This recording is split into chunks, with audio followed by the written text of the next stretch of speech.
भारतीय सेना की इस तस्वीर ने पूरी दुनिया में धमाका कर दिया है। भारत ने इस एक तस्वीर से चीन को संदेश, सलाह, नसीहत और चेतावनी सब दे दी है। मॉडर्न वॉरफेयर में चाणक्य, आचार्य चाणक्य, लॉर्ड कृष्ण, प्रभु भगवान श्री कृष्ण, इन सब का कैसे समागम इंडियन आर्मी कर रही है। अब इससे भी शायद कुछ लोगों को दिक्कत हो रही है। पाकिस्तान को अब ज्यादा डरने की जरूरत है, क्योंकि आचार्य चाणक्य की अगर फोटो लगाई गई है तो वो पहले थे जिन्होंने अखंड भारत बनाया था। तो आर्मी एक सरेंडर की तस्वीर लगा के बैठी हुई थी। अब की बार आर्मी ने एक जो ऐसी तस्वीर लगाई है जिसका काम एम्पायर बिल्डिंग था। नरेंद्र मोदी किसी के बारे में नहीं सोचता, वो सिर्फ इंडिया के बारे में सोचता है। ना वो अमेरिका के बारे में सोचता है, ना वो चाइना के बारे में सोचता है, ना वो रशिया के बारे में सोचता है। वो सिर्फ और सिर्फ इंडिया के बारे में सोचता है। पैंगोंग सो में इंडिया डोमिनेट करके आया था, ये हमें और आपको समझना होगा। और अगर वहां पर ड्रोन से लेकर सब चीजें, इसका मतलब वो मॉडर्न वॉरफेयर के बारे में वहां पर मेंशन किया गया है कि हमें वो प्रिपेयर करना है। Modi ji is a master of strategic communication. Lakshadweep जाते हैं, कुछ नहीं बोलते, वहां पे कुर्सी पे बैठे हैं और समुद्र की ओर देख रहे हैं। वहां पे मालदीव डूब गया। आपको नहीं लगता कि आप मोदी को एक मौका दे रहे हैं 5 टुकड़े या 2-3 टुकड़े और करने का, इंदिरा गांधी की तरह? और अगर ऐसा कर गया तो आपको नहीं लगता कि मोदी का नाम हिस्ट्री बुक्स में लग जाएगा? आसिफ नजरुल, तुम अपने बाप से पूछो, जो सफेद बाल सफेद दाढ़ी वाले हैं ना बुजुर्ग, उनसे पूछना कि जब तुम्हें ऑपरेशन सर्चलाइट के तहत तुम्हारे लोगों को काटा जा रहा था, कौन आया था तुम्हारी जान बचाने के लिए? नमस्कार दोस्तों, इस वक्त भारत के मिलिट्री हेडक्वार्टर्स में एक ऐसी तस्वीर लगाई गई है जिसे देख करके पाकिस्तान, चाइना और बांग्लादेश तीनों के होश उड़ गए हैं।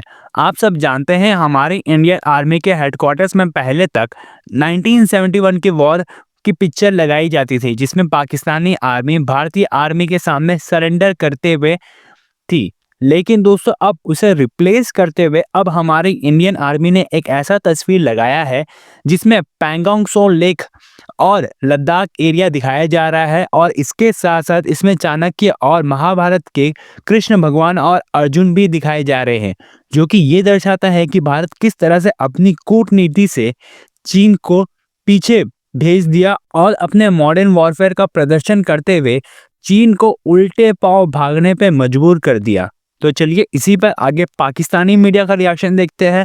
और अगर आपको हमारा ये वीडियो पसंद आए तो वीडियो को लाइक करें और हमारे चैनल को सब्सक्राइब कर ले।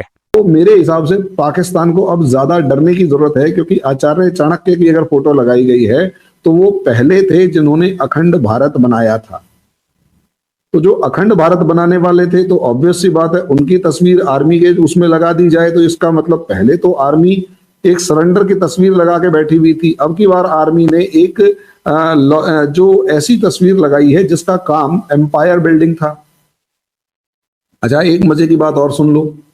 जब महबूबा मुफ्ती अमित शाह से मिलने आई, तो उस टाइम पर आप तस्वीर उठाकर देखिए, जब अमित शाह से पहली बार मिलने आई और अमित शाह और महबूबा, यानी बीजेपी और महबूबा मुफ्ती की जो पार्टी थी पीडीपी, उन दोनों पार्टियों ने मिलकर कश्मीर में गवर्नमेंट बनाई, तो जिस कमरे में खड़े होकर वो फोटो खिंचवाई गई थी, उस कमरे में एक तस्वीर लगी हुई थी और वो भी आचार्य चाणक्य की तस्वीर थी। और उस चाणक्य बुद्धि ने कश्मीर का क्या हाल किया ये बताइए।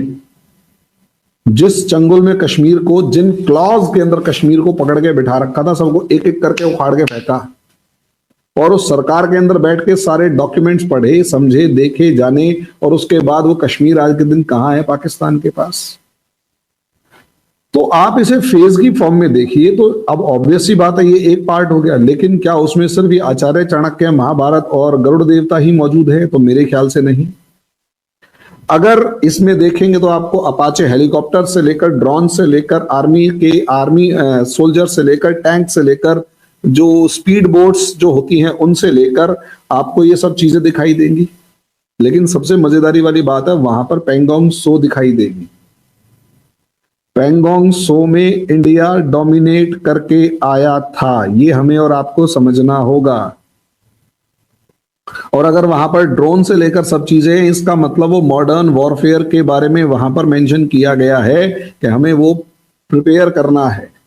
और उससे ज्यादा खास बात ये कि अगर आप इसे देखेंगे तो पुरानी जो तस्वीर थी वो 1971 की थी, जिसमें हम कन्वेंशनल वॉरफेयर में 90,000 पाकिस्तानी सोल्जर्स की पैंट उतरवा के उनको बिल्कुल दौड़ा चुके थे और उन्होंने सरेंडर किया था। जल्दी में जब बंदूक सौंपी थी तो आप अंदाजा लगा सकते हैं कि क्या लेवल रहा होगा। ठीक है, लेकिन प्रॉब्लम ये है ना, या तो आप प्रॉब्लम देखिए, इंडिया के साथ एक मतलब पॉजिटिव पार्ट ये है कि हम बहुत ज्यादा सा हिस्ट्री के अंदर जी नहीं पाते। वो तस्वीर उनको गाइड करती थी कि हाँ भाई, आपने एक ऐसा दुनिया का अब तक का सबसे बड़ा सरेंडर भी करवाया है, तो जब तक उसका लेवल था तब तक तो किया। अब उसके बाद अब हमें अपनी आर्मी को ये मैसेज देने की जरूरत है कि ठीक है यार, तुमने सरेंडर करवा लिया, वो कहानी तुमने 50 साल तक गाली, लेकिन अब प्रॉब्लम यह है कि आगे उस कन्वेंशनल वॉरफेयर में तुम आगे नहीं बढ़ सकते, या आगे की लड़ाइयां कन्वेंशनल वॉरफेयर से नहीं जीत सकते, तो कैसे करोगे? तो ऑब्वियस सी बात है, वहां पर उसका मैसेज दिया गया है कि we are prepared and we must remain prepared for next generation warfare. Asif Nazrul, तुम अपने बाप से पूछो, जो सफेद बाल सफेद दाढ़ी वाले हैं ना बुजुर्ग, उनसे पूछना कि जब तुम्हें ऑपरेशन सर्चलाइट के तहत तुम्हारे लोगों को काटा जा रहा था, कौन आया था तुम्हारी जान बचाने के लिए? तुम कहते हो एलआई था, India was just an ally. चलो ठीक है, अगर इंडिया सिर्फ एक एलआई था, तुम्हारे और कौन से एलआई थे? उनका भी नाम हमें बताओ, उनका भी नाम बताओ। 3,000 से ज्यादा हिंदुस्तानियों ने, इंडियन सोल्जर्स ने अपनी जान दी बांग्लादेश के अंदर। हम चाहते बांग्लादेश को भारत में मिला सकते थे, और तुम और तुम्हारा बाप कुछ नहीं कर पाता। यह मैं बोल रहा हूं आसिफ नजरुल को। क्या कर लेते तुम? We had an army that was 3 or 4 times the size of the Pakistan army, और पूरे बांग्लादेश में हमने इनको सरेंडर करवा दिया और खदेड़ दिया। तुम्हारा मुल्क तुम्हें बना के एक थाल में सजा के दिया है, नाशुक्रे।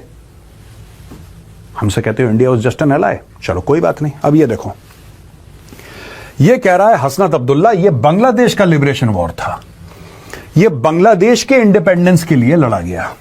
But Modi has claimed that it was solely India's war and achievement. In doing so, they have completely ignored the existence of Bangladesh. Again, playing the victim card. ये पैलेस्टीनियंस के भाई हैं। Every time play the victim card कि हम victim हैं। मोदी जी अगर अपनी फौज की तारीफ कर रहे हैं, जो कि बेसिकली तुम्हें करनी चाहिए थी, because India created Bangladesh. ठीक है, we created Bangladesh. The Indian Armed Forces created Bangladesh. तुम तो अपना देश भी खुद नहीं बना पाए, वो भी हमारी खैरात में तुम्हें मिला। ठीक है, एक और बात कहना चाहता हूं। तुम कह रहे हो ना कि बांग्लादेश का लिबरेशन वॉर था और बांग्लादेश का इंडिपेंडेंस फ्रॉम पाकिस्तान था। जो बांग्लादेशी ईस्ट पाकिस्तान का, मैं शेख मुजीबुर रहमान की बात कर रहा हूं, उसको तो 6-7 साल के अंदर तुम ही लोगों ने उसकी हत्या कर दी। You murdered the guy. If you are saying that India was just an ally, तुम लोगों ने करा, चलो हम मानते हैं तुमने करा। For the sake of academic discussion, let us assume that India was just an ally and you did everything. Under whose leadership? You did it under the leadership of Sheikh Mujibur Rahman, and you murdered Sheikh Mujibur Rahman. Your army murdered Sheikh Mujibur Rahman.